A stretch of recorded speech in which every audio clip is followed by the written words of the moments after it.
Huwag sana maging pakitang tao ang pagsunod natin kay Kristo.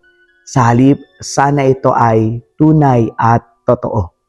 Halina't maging bless. Ako po si Father Aris Olan at ito ang Palaman ng Buhay. Ang pagninilayan po natin ngayong araw nito mula sa Ebanghelyo ni San Mateo chapter 5 verse 17. Huwag ninyong akalaing naparito ako upang ipawalang bisa ang kautusan at ang mga propeta. Naparito ako hindi upang ipawalang bisa ang mga iyon, kundi upang tuparin. Si Jesus mismo ang tumupad sa batas at utos ng Diyos. Binigyan niya ito mismo ng tunay na laman. Kaya nga ang paanyaya niya sa atin, sumunod tayo sa utos niya, hindi lamang sa pamamagitan ng ating pagtuturo at ng ating pagsasalita, kundi makita nawa ito sa pang-araw-araw nating ginagawa.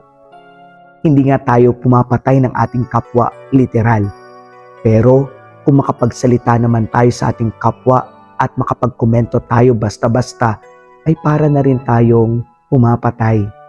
Hindi nga tayo nangangalunya, pero ang isip naman natin ay punong-puno ng kahalayan at karumihan.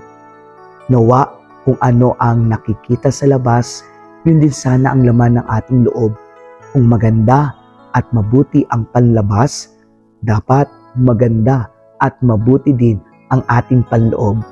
Kaya naman patuloy sanang maging bukas ang ating puso upang turuan tayo ni Kristo kung paano tutuparin ang utos ng Diyos.